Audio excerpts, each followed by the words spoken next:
ഏറ്റവും പുതിയതായി ഇറങ്ങിയ മോഹൻലാൽ ചിത്രമായ മലൈക്കോട്ടെ വാലിബന്റെ കഥയാണ് നമ്മൾ ഇന്ന് കാണുന്നത്. ലോകം ജയിക്കാനായി പിറന്ന പോർവീരനായ മലൈക്കോട്ടെ വാലിബന്റെ കഥയാണ് ഈ ചിത്രം. ഒരു മുത്തശ്ശി കഥ കേട്ടിരിക്കും പോലെയുള്ള ഈ ചിത്രത്തിന്റെ വിഷ്വൽസ്, ബാക്ക്ഗ്രൗണ്ട് മ്യൂസിക് ഒക്കെ ഔട്ട്സ്റ്റാൻഡിംഗ് ആണ്. പിന്നെ എല്ലാവരുടെയും പെർഫോമൻസ്, എസ്പെഷ്യലി ലാലേട്ടൻ, ഒരു രക്ഷയുമില്ല. എനിക്കിതൊക്കെയാണ് ഈ ചിത്രത്തിൽ ഏറെ അട്രാക്റ്റീവായിട്ട് തോന്നിയത്. Hey guys, welcome to movie traveller 2022. ഇനി നമുക്ക് നേരെ വീഡിയോയിലേക്ക് പോകാം. ഓരോ നാടുകളിലും ദേശങ്ങളിലും ചെന്ന് അവിടുത്തെ പ്രധാനികളായിട്ടുള്ള മല്ലന്മാരെയൊക്കെ തോൽപ്പിച്ച് മല്ലന്മാർക്ക് സ്വന്തമായ പെണ്ണും മണ്ണും ഒക്കെ നേടി നടക്കുന്ന ഒരു ധീരനായ പോരാളിയാണ് മലൈക്കോട്ടെ വാലിബൻ. ഒരു കാളവണ്ടിയിൽ തന്റെ ആശാനായ അയ്യനാരോടും അയ്യനാരുടെ മകനായ ചിന്നനോടുമൊപ്പമാണ് വാലിബന്റെ യാത്രകൾ. സ്വന്തമായി വീടോ കുടുംബമോ ഒന്നും തന്നെ വാലിബനില്ല. ഒരിക്കൽ വാലിബന്റെ കാളവണ്ടി അടിവാരത്തൂര് എന്ന ഒരു ഗ്രാമത്തിലേക്ക് വരുന്നു. വാലിബന്റെ വീരകഥകൾ ചെണ്ട കൊട്ടിയടിച്ച് ഉറക്കെ അനൗൺസ്മെന്റ് പോലെ ചിന്നൻ വിളിച്ചു പറയുന്നുണ്ട്. കാട്ടിലെ കൊടൂര മൃഗങ്ങളെയും പ്രഗത്ഭരായ പല വീരന്മാരെയും തോൽപ്പിച്ച് പ്രകൃതിയെ തന്നെ നിശ്ചലനാക്കാൻ കഴിവുള്ള 4 ദിക്കിലെയും മല്ലന്മാരെ തോൽപ്പിച്ച മലൈക്കോട്ടെ വാലിബന്റെ വരവ് അങ്ങനെ ഗ്രാമവാസികൾ അറിയുന്നു.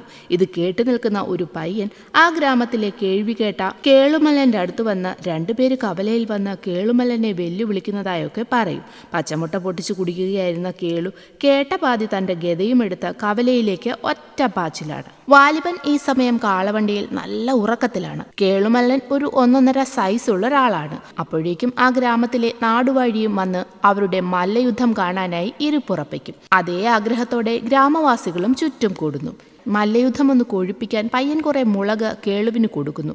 അയാൾ അതും വായിലിട്ട് ചവച്ച് വാലിബനെ വെല്ലുവിളിക്കും. 18 കളരികൾക്കും ഉടയവരെയും തോൽപ്പിച്ച കേളുവിന്റെ വീരകഥകൾ ഒരാൾ വിളിച്ചു പറഞ്ഞുകൊണ്ടേയിരിക്കുന്നുണ്ട്. ചിന്നൻ വീണ്ടും വിളിച്ചുണർത്തുമ്പോൾ വാലിബൻ ഉറക്കമുണരുന്നു. ഉണർന്ന പാടെ കാളവണ്ടിയിൽ വെച്ചിരുന്ന ഒരു കുടം കള്ള് ഒറ്റ വലിക്ക് വാലിബൻ കുടിച്ചു തീർക്കും. ശേഷം കാളവണ്ടിയിൽ നിന്ന് ചാടിയിറങ്ങുന്ന വാലിബൻ കേളുവിന് നേരെ നടന്നു വരുമെങ്കിലും വേച്ച് വീഴുന്നു. കാരണം അദ്ദേഹം നല്ല മദ്യലഹരിയിലായിരുന്നു. ഇത് കാണുന്ന കേളു നേരെ നിൽക്കാൻ കഴിയാത്ത നീയാണോ മലൈക്കോട്ടെ വാലിബൻ എന്ന് പറഞ്ഞ വാലിബനെ കളിയാക്കും.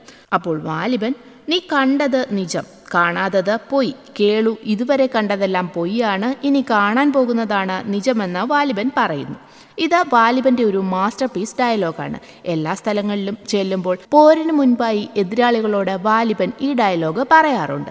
അങ്ങനെ അവർ തമ്മിൽ പോരടിക്കാൻ തയ്യാറെടുപ്പ് നടത്തുന്നു. ഈ സമയം വാലിബന്റെ കാതിൽ കിടക്കുന്ന ഒരു ചെറിയ കർണാഭരണം കാണിക്കുന്നുണ്ട്. അതിന്റെ പ്രത്യേകത എന്താണെന്ന് കുറച്ച് കഴിയുമ്പോൾ നമുക്ക് മനസ്സിലാകും. ഗദയുമായി പാഞ്ഞെടുത്തു വരുന്ന കേളുവിനെ തന്റെ കയ്യിലുണ്ടായിരുന്ന ഒരു നീളൻ തുണി ഉപയോഗിച്ച് തന്നെ വാലിബൻ കീഴടക്കുന്നു. കേളുവിനെ നിലംപരിശാക്കിയിട്ട് അയാളുടെ വീരകഥകൾ എഴുതി വെച്ചിരുന്ന ശില പിഴുതെടുത്ത് ദൂരേക്ക് വലിച്ചെറിഞ്ഞ് കളയുന്നു.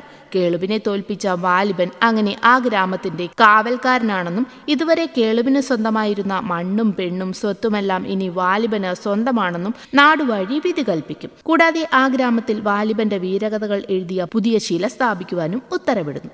അവിടെയാണ് ടൈറ്റിൽ എഴുതി കാണിച്ച ചിത്രം ശരിക്കും ആരംഭിക്കുന്നത്. ശേഷം കാണിക്കുന്നത് മാൻകൊമ്പൊടിഞ്ഞൂര് എന്നൊരു ഗ്രാമമാണ്. അവിടെ ചിന്നൻ വളരെ മനോഹരമായി ഓടക്കുഴൽ വായിച്ചങ്ങനെ നിൽക്കുകയാണ്. തൊട്ടപ്പുറത്തിരുന്ന് അയ്യനാരും അയാളുടെ അമ്മയും ചിന്നനെക്കുറിച്ച് സംസാരിക്കുന്നു.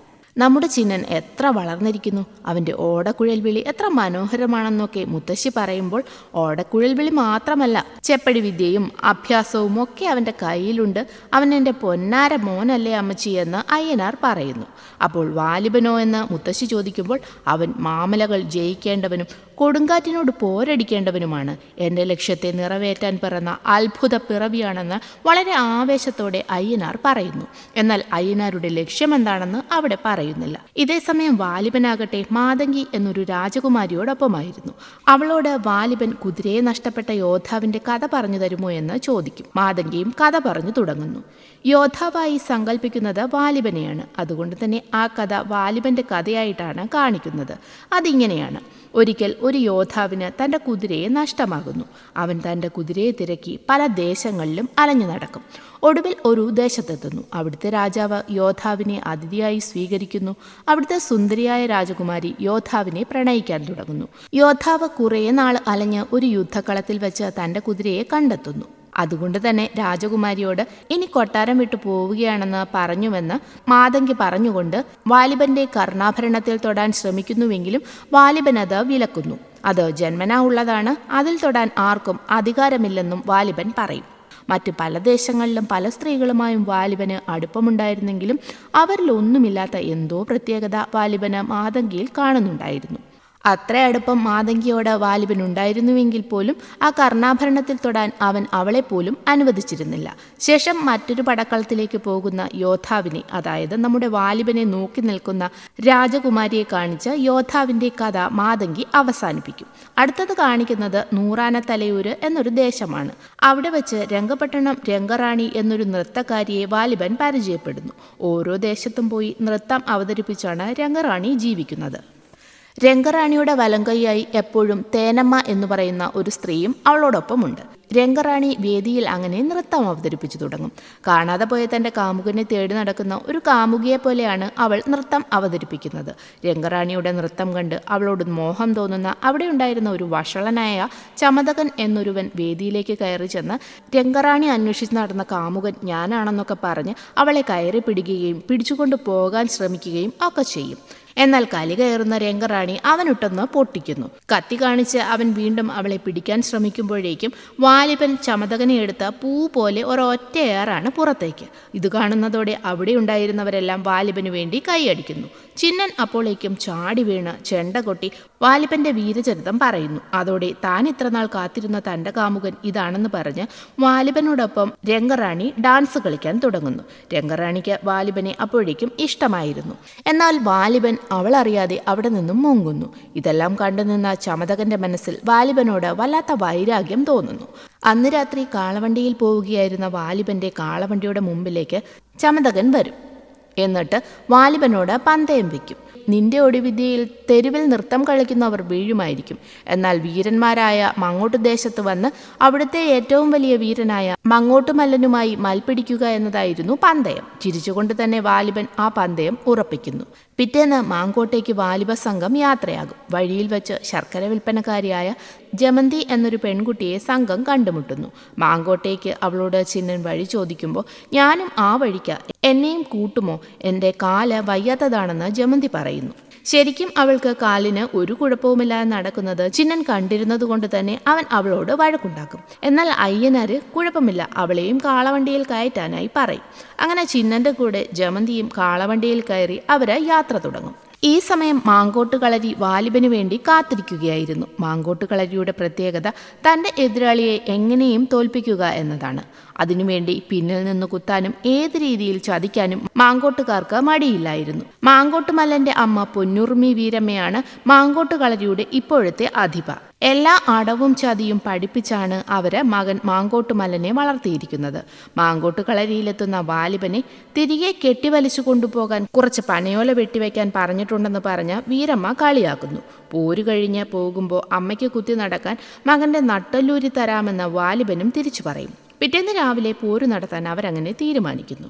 അന്ന് രാത്രി വാലിബനുള്ള ഭക്ഷണം എടുക്കാൻ ചിന്നൻ ഒരു വീട്ടിലേക്ക് ചെല്ലും. എന്നാൽ അത് നമ്മുടെ ജമന്തിയുടെ വീടായിരുന്നു. ചിന്നൻ വാലിബന്റെ മികവും ജമന്തി മാങ്കോട്ടുമല്ലന്റെ മികവും പറയുന്നു. വാലിബൻ ജയിക്കുമെന്ന് ചിന്നനും മല്ലൻ ജയിക്കുമെന്ന് ജമന്തിയും പറയുന്നതോടെ അവർ തമ്മിൽ ഒരു പന്തയം വയ്ക്കും. മാങ്കോടൻ ജയിച്ചാൽ ചിന്നന്റെ കഴുത്തിൽ കിടക്കുന്ന മാല തരണമെന്ന് ജമന്തി പറയുമ്പോൾ വാലിബൻ ജയിച്ചാൽ എനിക്കൊരു ചക്കരയുമ തരണമെന്ന് ചിന്നനും പറയും. അങ്ങനെ ചിന്നനും ജമന്തിയും തമ്മിൽ ചെറിയൊരു പ്രണയം അവിടെ മൊട്ടിടുന്നു. ശേഷം കളരിക്കടുത്തായി ഒരു കട്ടിലിൽ ശരീരം തളർന്നു കിടക്കുന്ന ഒരാൾ തന്റെ കഥ വാലിബനോട് പറഞ്ഞു കൊടുക്കുന്നു. പണ്ട് മാങ്കോട്ട് കളരിയിലെത്തിയ ഒരു മല്ലനായിരുന്നു അയാൾ. അവിടുത്തെ മല്ലനെ പോരിൽ ജയിച്ച ഈ മല്ലന്റെ പെണ്ണായിരുന്നു വീരമ്മ. പോര് ജയിച്ച ഒരു ദിവസം ആളും ആരവവും കഴിഞ്ഞ് അത്താഴം കഴിച്ച ശേഷം വീരമ്മ കുടിക്കാനായി എന്തോ ഒന്ന് അയാൾക്ക് കൊടുത്തിരുന്നു. മല്ലൻ പിറ്റേന്ന് രാവിലെ എഴുന്നേൽക്കാൻ നോക്കുന്നുവെങ്കിലും അയാൾക്ക് കഴിഞ്ഞില്ല. വീരമ്മ എന്തോ കൊടുത്ത് മല്ലന്റെ ശരീരം തളർത്തിയതായിരുന്നു. അങ്ങനെ ശരീരം തളർന്ന മല്ലനെ കളരിക്ക് പുറത്ത് 100 വാര അകലെയായി ഒരു കട്ടിൽ വിധിച്ചതാണ് വീരമ്മയും മാങ്കോടനും. ശേഷം മാങ്കോട്ട് കളരിയിൽ അമ്മയുടെയും മകന്റെയും നേരും നിറയുമില്ലാത്ത പ്രവൃത്തിഫലമായി ഉയർന്ന കൂടാരമാണ് മാങ്കോട്ടുകളരി എന്നൊക്കെ അയാൾ പറയുന്നു. അങ്ങനെ പിറ്റേന്ന് അയ്യനാരോട് സംസാരിച്ചു നിൽക്കുന്ന വാലിബനെ പിന്നിലൂടെ വന്ന് കള്ളച്ചുവട് വെച്ച് മാങ്ങോടൻ ചവിട്ടിയിടുന്നു. ഇത് ചോദ്യം ചെയ്യുന്ന അയ്യനാരെയും അവൻ തറ പറ്റിക്കും. ശേഷം വാലിബനും മാങ്ങോടനും തമ്മിൽ പൊരിഞ്ഞ പോര് നടക്കുന്നു. പതിവ് പോലെ വാലിബൻ ജയിക്കും. മാങ്ങോടൻ അടിയറവ് പറയുന്നു. ഏവരുടെയും കൂവലേറ്റുവാങ്ങി തല താഴ്ത്തി അവിടെ നിന്ന് പോകുന്ന വീരമ്മയെ നോക്കി കിടപ്പിലായിരുന്നയാൾ ഉറക്കെ കളിയാക്കി ചിരിക്കാനും തുടങ്ങും. മാങ്ങോടന്റെ പതനത്തോടെ ഇനി ഈ ചതിയുടെ കൂടാരം ഇവിടെ വേണ്ടെന്ന് പറഞ്ഞ് വാലിബൻ മാങ്കോട്ടുകളരി വേരോടെ പിഴുതെറിയുന്നു. ചമതകൻ പന്തയം വെച്ചാണല്ലോ മാങ്കോട്ടുകളരി നശിച്ചത്. അതുകൊണ്ട് തന്നെ ചമതകന്റെ പകുതി മീശയും താടിയും മുടിയുമൊക്കെ എടുത്തു കളഞ്ഞ് അയാളെ കഴുതപ്പുറത്ത് കയറ്റി നാട് കടത്തുന്നു. ഇതോടെ ചമതകന്റെ മനസ്സിലുണ്ടായിരുന്ന പ്രതികാരത്തിന്റെ വീര്യം കൂടുകയാണ് ചെയ്യുന്നത്. അവൻ വാലിബനോട് പ്രതികാരം ചെയ്യാനായി ഉറയ്ക്കും. മാങ്ങോടൻ നീ ഒറ്റ ഒരുത്തൻ കാരണമാണിതെല്ലാം ഉണ്ടായതെന്ന് പറഞ്ഞ് ചമതകനെ കുറ്റപ്പെടുത്തുമ്പോൾ ദേഷ്യവും അപമാനവും പ്രതികാരവും എല്ലാം കൂടി കലർന്ന് ഒരു ഭ്രാന്തനെ പോലെയായ ചമതകൻ മാങ്ങോടനെയും കുത്തിക്കൊല്ലുന്നു. ശേഷം വാലിബനോട് പ്രതികാരം ചെയ്യാനായി അവൻ ഇറങ്ങിത്തിരിക്കും. ഇതേസമയം വാലിബ സംഘമാകട്ടെ ആഘോഷത്തിമിർപ്പിലായിരുന്നു. വാലിബൻ ജയിച്ചതുകൊണ്ട് തന്നെ ചിന്നനും ജമന്തിയും പ്രണയത്തിലാകും. പിറ്റേന്ന് വെളുപ്പിന് അവരവിടെ നിന്ന് പുറപ്പെടാൻ തുടങ്ങുമ്പോൾ ചിന്നന് ജമന്തിയെ തനിച്ചാക്കി പോകാൻ തീരെ മനസ്സ് വരുന്നില്ല. എങ്കിലും അവൻ ഓടി വന്ന കാളവണ്ടിയിലിരുന്ന് വലിയ വായിൽ കരയാൻ തുടങ്ങുന്നു. വാലിബൻ കാര്യമെന്താണെന്ന് തിരക്കുമ്പോൾ ജമന്തിയുടെ കാര്യം പറയുന്നത് കൊണ്ട് തന്നെ നീ പോയി അവളെ കൂട്ടിക്കൊണ്ടുവരാൻ പറഞ്ഞ് വാലിബൻ അവനെ അയക്കുന്നു. അവൻ ഓടി വരുമ്പോൾ ജമന്തി അവന് വേണ്ടി അവിടെ കാത്തു നിൽപ്പുണ്ടായിരുന്നു. ജമന്തിയെ കൂട്ടിക്കൊണ്ടുവരുന്നത് കൊണ്ട് തന്നെ നമ്മുടെ യാത്ര ഇനി കൂടുതൽ കഠിനമാകും. പെണ്ണു വന്നാൽ കൂടും കൊടുക്കുകയും വേണ്ടിവരും. പോരുകാളകളായ നമുക്കതൊന്നും പറഞ്ഞിട്ടില്ല എന്നൊക്കെ അയ്യനാര് പറയുന്നു. അതുവരെ ഒരു വണ്ടിയിൽ സഞ്ചരിച്ചിരുന്ന വാലിബ സംഘം പിന്നീട് 2 കാളവണ്ടികളിൽ യാത്ര തുടരും. അവരങ്ങനെ പോകുന്നതിനിടയിൽ അപ്രതീക്ഷിതമായി രംഗറാണിയെ വഴിയിൽ വെച്ച് കണ്ടുമുട്ടും. അമ്പത്തൂർ മലൈക്കോട്ടയിലേക്ക് പോവുകയായിരുന്നു രംഗറാണി. മലൈക്കോട്ടെ നിലവിൽ ഭരിച്ചുകൊണ്ടിരിക്കുന്നത് മെക്കാളെ മഹാരാജാവും അദ്ദേഹത്തിന്റെ പത്നിയുമായിരുന്നു. മെക്കാളെ രാജ്ഞിയുടെ പിറന്നാൾ ദിനത്തിൽ നൃത്തം അവതരിപ്പിക്കാൻ പോവുകയായിരുന്നു രംഗറാണി. മലൈക്കോട്ടയിലെ ആണുങ്ങളെയെല്ലാം അടിമകളാക്കി മെക്കാളെ ജയിലിൽ അടയ്ക്കുകയും അവരുടെ പെണ്ണുങ്ങളെയെല്ലാം അടിമകളാക്കി ചന്തയിൽ വിൽക്കുകയും ചെയ്തിരുന്നു. അങ്ങനെ മലൈക്കോട്ടയിൽ പിറന്നാൾ ആഘോഷങ്ങൾ തുടങ്ങുമ്പോഴേക്കും വാലിബനും അവിടേക്ക് വരും. ഇവിടെ വന്ന് ഇവിടുത്തെ പ്രധാന മല്ലനെ തോൽപ്പിച്ചാൽ ഭാരിച്ച സമ്മാനം കിട്ടുമെന്നറിഞ്ഞു വന്നതാണെന്ന് പറയുന്ന വാലിബൻ മെക്കാളയെ പോരിനിറങ്ങാനായി വെല്ലുവിളിക്കുന്നു. വാലിബൻ താൻ ജയിച്ചാൽ അടിമകളാക്കി വെച്ചിരിക്കുന്നവരെ മോചിപ്പിക്കുമെന്നും ഇവിടെ അടിമ കച്ചവടം അവസാനിപ്പിക്കുമെന്നും വാലിബൻ പറയും. ഇതെല്ലാം കണ്ടുകൊണ്ട് ചമതകനും ആ കോട്ടയ്ക്കുള്ളിൽ തന്നെ ഉണ്ടായിരുന്നു. എന്നാൽ വാലിബൻ തോറ്റാൽ വാലിബനെ കോട്ടയുടെ നടുവിൽ കെട്ടിയിടുമെന്നും കാളവണ്ടിയിലെ കാളകളുടെ തലയറുത്ത് കോട്ടയ്ക്ക് മുന്നിൽ കുത്തി നിർത്തുമെന്നും കൂടെയുള്ള സ്ത്രീകളെ കൊണ്ട് മുള്ളാണിയിൽ നൃത്തം വയ്പ്പിക്കുമെന്നുമൊക്കെ മെക്കാളെ രാജ്ഞി ഉറക്കെ വിളിച്ചു പറയും. രാത്രിയാകുമ്പോൾ രംഗറാണിയുടെ നൃത്തം നടക്കുന്നതിനിടയിൽ അയ്യനാർ അതുവഴി നടന്നു വരുമ്പോൾ പിന്നിലൂടെ വന്ന ചമതകൻ അയ്യനാരോട് തേളി തന്റെ വാലിൻ തുമ്പിൽ വിഷം കൊണ്ട് നടക്കും പോലെ നിങ്ങൾ ഉള്ളിൽ ഒരു രഹസ്യം കൊണ്ട് നടക്കുന്നുണ്ട്. അത് പുറത്തറിയാൻ സമയമായി എന്ന് ചമതകൻ അയ്യനാരോട് പറയുന്നു. ഇത് കേൾക്കുന്ന അയ്യനാർ ഒന്ന് ഞെട്ടുമെങ്കിലും നീ മരിക്കാൻ തുടങ്ങുമ്പോൾ അവസാനം കാണുന്ന മുഖം എന്റേതാണെന്ന് പറഞ്ഞിട്ട് അവിടെ നിന്നും പോകും. ശേഷം പോരിന് പോകാനായി വാലിബന് കച്ചമുറുക്കി കൊടുക്കുന്ന അയ്യനാർ ചമതകനെ കണ്ട കാര്യം വാലിബനോട് പറയുന്നു. മുന്നിൽ നിന്ന് ആക്രമിക്കുന്ന എതിരാളിയേക്കാൾ ഭയക്കേണ്ടത് പിന്നിൽ നിന്ന് ആക്രമിക്കുന്ന ചതിയനെയാണെന്ന് അയ്യനാർ പറയുമ്പോൾ മുന്നിൽ നിന്നായാലും പിന്നിൽ നിന്നായാലും ചതി ജയിച്ച ചരിത്രമുണ്ടോ എന്ന് വാലിബനും ചോദിക്കും. എന്നാൽ ഇതേ സമയം ചമതകൻ മറ്റൊരു ചതിക്കുള്ള ഒരുക്കത്തിലായിരുന്നു. അവന്റെ കയ്യിലുണ്ടായിരുന്ന ഒരു വിഷം പുരട്ടിയ സൂചി പോരിന് പോകാൻ ആളുകൾക്കിടയിലൂടെ വരികയായിരുന്ന വാലിബന്റെ ശരീരത്തിലേക്ക് ചമതകൻ കുത്തുന്നു. എന്നാൽ ആൾക്കൂട്ടത്തിന് നടുവിലായതുകൊണ്ട് തന്നെ വാലിബൻ അതത്ര ശ്രദ്ധിക്കുന്നില്ല. അദ്ദേഹം നേരെ പോർക്കളത്തിലേക്ക് ചെല്ലുന്നു. അവിടെ ചെല്ലുമ്പോൾ ഭാര്യയും ഭർത്താവും കൂടിയാണ് പോരിന് റെഡിയായി നിൽക്കുന്നത്. ഞങ്ങൾ 2 അല്ല 1 എന്നും പറഞ്ഞ് കെട്ടിയോനും കെട്ടിയോളും കൂടി അത്യാവശ്യം ദുഷ്കരമായ രീതിയിൽ തന്നെ വാലിബനുമായി പോരടിക്കുന്നു. എന്നാൽ അതൊക്കെ വളരെ ഈസിയായി തന്നെ കൈകാര്യം ചെയ്ത് മുന്നേറുന്നതിനിടയിൽ വാലിബന്റെ കാഴ്ച പെട്ടെന്ന് ചെറുതായി മങ്ങിത്തുടങ്ങുന്നു. അതോടെ അദ്ദേഹത്തിന്റെ അടിപതറും. അപ്പോഴായിരുന്നു ശരിക്കും ചമതകൻ കുത്തിവെച്ച വിഷം വാലിബന്റെ ശരീരത്തിൽ പ്രവർത്തിക്കാൻ തുടങ്ങുന്നത്. കാഴ്ച മങ്ങുന്നതോടെ മെക്കാളെ ടീം അത്യാവശ്യം നല്ല രീതിയിൽ തന്നെ വാലിബനെ ഉപദ്രവിക്കുന്നു. ഇത് കണ്ട് വാലിബനിതെന്ത് സംഭവിച്ചു എന്നറിയാതെ പകച്ചു നിൽക്കുകയാണ് അയ്യനാരും ചിന്നനും ജമന്തിയും. എന്നാൽ ഇത് കാണുന്ന ചമതകൻ സന്തോഷിക്കും. കാഴ്ച മങ്ങുമെങ്കിലും ഒരുവിധം സംയമനം വീണ്ടെടുക്കുന്ന വാലിബൻ മെക്കാളെ ടീമിനിട്ട് ശരിക്ക് കൊടുക്കുകയും ചെയ്യും. കെട്ടിയോന്റെ ജീവൻ പോകാറായി എന്ന് തോന്നുന്നതോടെ തന്റെ പട്ടാളത്തെ ഉപയോഗിച്ച് നിരവധി കയറുകൾ ശരീരത്തിൽ മുറുക്കി വാലിബനെ രാജ്ഞി ബന്ധനത്തിലാക്കുന്നു. ശേഷം അയ്യനാരെയും ചിന്നനെയും അടിമകളോടൊപ്പം മെക്കാളെ ജയിലിലാക്കും. വാലിബനെ കോട്ടയുടെ നടുവിൽ കണ്ണുകൾ കെട്ടി ചങ്ങലയിൽ ബന്ധിക്കുന്നു. കൂടാതെ 10,000 പൊൻപണത്തിനും 100 കാളകൾക്കും പകരമായി വാലിബനെ ചമതകന് അടിമയായി വിൽക്കുകയും കാളകളെ കഴുത്തറുത്ത് കൊല്ലുകയും ചെയ്യുന്നു. ശേഷം മെക്കാളയുടെ വക ആഘോഷങ്ങൾ ആരംഭിക്കുന്നു. എന്നാൽ ഇതേ സമയം തേനമ്മ അടിമകളുടെ ജയിലിന് കാവൽ നിന്നവരെ ഓരോരുത്തരെയായി കൊന്നൊടുക്കുന്നു. ഇതേ സമയം രംഗറാണിയെയും ജമന്തിയെയും കൊണ്ട് മുള്ളാണിക്ക് മുകളിൽ അവരെ നൃത്തം വെപ്പിക്കുന്നു. അങ്ങനെ ആഘോഷത്തിമിർപ്പിനിടയിൽ ജയിൽ മോചിതരാകുന്ന അടിമകൾ പറങ്കുകളുടെ തോക്കുമായി കോട്ടയുടെ വിവിധ ഭാഗങ്ങളിലേക്ക് പോവുകയും അവിടെയൊക്കെ ഉണ്ടായിരുന്ന കാവൽക്കാരെ വെടിവെച്ച് വീഴ്ത്താനും തുടങ്ങുന്നു. ശേഷം പറങ്കി സംഘവും അടിമ സംഘവും തമ്മിൽ പൊരിഞ്ഞ പോരാട്ടമാണ്. രണ്ട് സംഘത്തിലെയും നിരവധി ആളുകൾ മരിച്ചു വീഴുന്നു. ഈ സമയത്ത് തന്നെ കെട്ടിയിട്ടിരുന്ന കൽത്തൂണുകൾ വലിച്ചിളക്കി വാലിബന്റെ ഒരു തിരിച്ചുവരവുണ്ട്. അത് കാണുന്ന മെക്കാളെ കപ്പിൾസും ചമതകനുമൊക്കെ വായും പൊളിച്ചൊരു നിൽപ്പുണ്ട്. പിന്നീട് അങ്ങോട്ട് വാലിബന്റെ വിളയാട്ടമാണ്. അടിമകളുടെ സഹായത്തോടെ അയ്യനാരെയും ചിന്നനെയും വാലിബൻ രക്ഷിക്കുന്നു. എന്ന് മാത്രമല്ല, നിർദാക്ഷിണ്യം മെക്കാളെ രാജ്ഞിയുടെ തലയറുത്തെടുക്കുകയും പറങ്കിപ്പടയെ മുഴുവനായും വാലിബൻ ഇല്ലാതാക്കുകയും ചെയ്യും. ഈ ഫൈറ്റ് സീൻ ചിത്രീകരിച്ചിരിക്കുന്നതും ബാക്ക്ഗ്രൗണ്ട് മ്യൂസിക്കും ഒക്കെ ഒരു രക്ഷയില്ല. നല്ല രസമാണ് കണ്ടിരിക്കാൻ. അങ്ങനെ മെക്കാളയെ അടിമകളും വകവരുത്തുന്നതോടെ അടിമക്കച്ചവടവും മറ്റും നിർത്തലാക്കിയതായും അമ്പത്തൂർ മലൈക്കോട്ടയുടെ അധിപനായി ഇനി വാലിബനുണ്ടെന്നും അയ്യനാർ പ്രഖ്യാപിക്കും. അങ്ങനെ വാലിബ സംഘത്തിൽ കാളവണ്ടിയുടെ എണ്ണം വീണ്ടും കൂടുന്നു. കാരണം രംഗറാണിയും അടിമകളിൽ പ്രധാനിയായ ചിലരുമൊക്കെ ഇപ്പോൾ വാലിബ സംഘത്തോടൊപ്പം ഉണ്ട്. അവരുടെ യാത്ര അങ്ങനെ വീണ്ടും തുടങ്ങും. രാത്രിയിൽ അവരങ്ങനെ ഒരു സ്ഥലത്ത് വിശ്രമിക്കവേ തന്റെ മനസ്സിലെ പ്രണയം രംഗറാണി വാലിബനോട് തുറന്നു പറയുന്നു. എന്നാൽ വളരെ സ്നേഹത്തോടെ രംഗറാണിക്ക് ചേർന്ന ആളല്ല ഞാൻ എന്ന് പറഞ്ഞ വാലിബൻ ആ പ്രണയം നിരസിക്കുന്നു. എന്നാൽ അത് രംഗറാണിക്ക് വല്ലാത്ത സങ്കടമുണ്ടാക്കുന്നു. കാരണം അത്രത്തോളം രംഗറാണി വാലിബനിൽ ആകൃഷ്ടയായിരുന്നു. ശേഷം ഉറക്കത്തിലൊരു ഭയാനക രൂപം തന്നെ വന്ന് പിടിക്കുന്നതായി അയ്യനാർ സ്വപ്നം കണ്ട് ഞെട്ടിയുണരുന്നു. ആകെ ഭയന്നു പോകുന്ന അയ്യനാർ ചിന്നനെ വിളിച്ച് ഒരു ഭ്രാന്തനെ പോലെ ഓടുന്നു. ശേഷം വാലിബനോട് സംസാരിച്ചു നിൽക്കുന്ന അയ്യനാരെയാണ് പിന്നെ കാണിക്കുന്നത്. വാലിബനെ ശരിക്കും അയ്യനാർ എടുത്തു വളർത്തിയതായിരുന്നു. അവനെ കിട്ടിയ കഥ അയ്യനാർ വാലിബനോട് പറഞ്ഞു കൊടുക്കും. ഒരിക്കൽ ഒരു ഗ്രാമത്തിൽ വളരെ ഭീകരന്മാരും ദുഷ്ടന്മാരുമായ ഒരു തസ്കര സംഘം എത്തുന്നു. എല്ലാം മോഷ്ടിച്ച അവർ ഗ്രാമത്തിന് തീയിടും. എതിർത്തവരെയെല്ലാം അവർ കൊന്നൊടുക്കി. മരിച്ചു വീണവരിൽ ചിലപ്പോൾ വാലിബന്റെ അച്ഛനും ഉണ്ടായിരുന്നിരിക്കാം. കത്തിക്കരിഞ്ഞ ശരീരങ്ങൾക്കിടയിൽ ശരീരത്തോട് അടുക്കി പിടിച്ച് ഒരു കുഞ്ഞിനെയും കൊണ്ട് ഒരു സ്ത്രീയുടെ ശവം കിടന്നിരുന്നു. അവർ വാലിബന്റെ അമ്മയാകാം. ആ മരിച്ച സ്ത്രീയുടെ കയ്യിൽ നിന്നും താൻ കുഞ്ഞിനെ എടുത്തു എന്നും അവന് വാലിബൻ എന്ന് പേര് കൊടുത്തു. മുലപ്പാൽ ഒഴികെ ബാക്കിയെല്ലാം നൽകി അയ്യനാർ അവനെ വളർത്തി. ശേഷം ലോകത്തെ നേരിടാൻ അറിയാവുന്ന അടവും ചുവടും പഠിപ്പിച്ചു, ജയിക്കാൻ പഠിപ്പിച്ചു എന്നുമൊക്കെ അയ്യനാർ വാലിബനോട് പറഞ്ഞു കൊടുക്കും.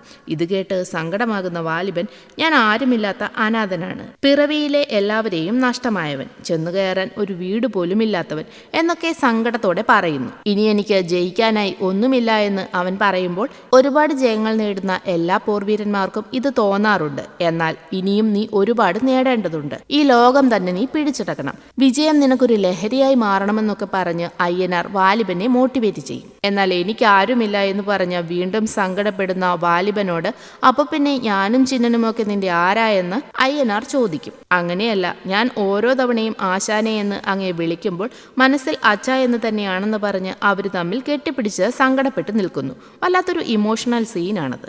ശേഷം കള്ളൊക്കെ കുടിച്ച് എല്ലാവരും അഘോരികളെ പോലെയൊക്കെ പാട്ട് പാടുകയും ഡാൻസ് കളിച്ച് ആഘോഷിക്കുകയും ഒക്കെ ചെയ്യുന്നു. പിറ്റേന്ന് അങ്ങനെ എല്ലാവരും ചേർന്ന് തിരുച്ചെന്തൂർ വേലയ്ക്ക് പോകുന്നതാണ് കാണിക്കുന്നത്. ഇതുവരെ നമ്മൾ വാലിബൻ ആരാണെന്നും അദ്ദേഹത്തിന്റെ വീരകഥകളുമാണ് കണ്ടിരുന്നതെങ്കിൽ ഇനി ചിത്രത്തിന്റെ ഗതി മാറുകയാണ്. എല്ലാവരും പോകുന്നതിനിടയിൽ രംഗറാണി തേനമ്മയോട് ചങ്കു പറിച്ചു കാണിച്ചിട്ടും വാലിബന് തന്നോട് ഒരു സ്നേഹവും ഇല്ലാത്തതെന്താണെന്ന് ചോദിക്കുന്നു. എന്നാൽ തേനമ്മ അവിടെ ഒരു ചെറിയ കളി കളിക്കുന്നുണ്ട്. വാലിബന് സ്നേഹിക്കാൻ ജമന്തി ഉള്ളതുകൊണ്ടാണ് രംഗറാണിയോട് സ്നേഹം തോന്നാത്തതെന്ന തരത്തിൽ ഒരു കഥ തേനമ്മ രംഗറാണിക്ക് പറഞ്ഞു കൊടുക്കും. ഇത് കേട്ട് രംഗറാണി നോക്കുമ്പോൾ സന്തോഷത്തോടെ കളിച്ചു ചിരിച്ചു നടക്കുന്ന വാലിബനെയും ജമന്തിയെയും ചിന്നനെയുമാണ് കാണുന്നത്. അതോടെ രംഗറാണിയുടെ മനസ്സിൽ വിഷം നിറയുന്നു. അങ്ങനെ വേല നടക്കുന്നതിനിടയിൽ എല്ലാവരും ആടിത്തിമിർക്ക് ജമന്തി വന്ന് വാലിബനെയും കൂട്ടി ആളൊഴിഞ്ഞ ഒരു സ്ഥലത്തേക്ക് പോകുന്നു.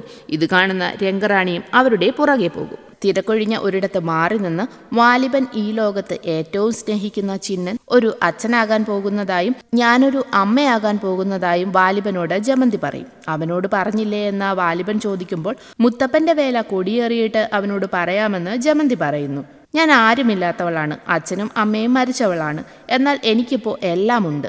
എൻ്റെ കുഞ്ഞിൻ്റെ മാമനും ആശാനും വാലിബനാകണമെന്ന് പറയുന്ന ജമന്തിയോട് എൻ്റെ കുഞ്ഞ് ആണാണെങ്കിൽ ഞാൻ എല്ലാ അടവും അവനെ പഠിപ്പിച്ചു കൊടുക്കും. വലുതാകുമ്പോൾ തൻ്റെ കർണാഭരണവും അവന് കൊടുക്കുമെന്ന് പറഞ്ഞ് ജമന്തിയെ വാലിബൻ കെട്ടിപ്പിടിക്കും. അവനത് സന്തോഷത്തിൽ ചെയ്യുന്നതാണെങ്കിലും എന്നാൽ അവിടേക്ക് വരുന്ന രംഗറാണി എൻ്റെ കുഞ്ഞിനെ എന്ന് പറഞ്ഞ ജമന്തിയെ കെട്ടിപ്പിടിക്കുന്നത് കാണുന്നതോടെ ജമന്തിയുടെ വയറ്റിൽ വാലിബൻ്റെ കുഞ്ഞാണെന്ന് കരുതുന്നു. തേനമ്മ വഴി അത് ചിന്നൻ്റെ ചെവിയിലും എത്തുന്നു. ഇത് കേൾക്കുന്നതോടെ ചിന്നന് കലി കയറും. ചിന്നൻ അവിടെ നിന്ന് പാഞ്ഞു പോകുന്നു.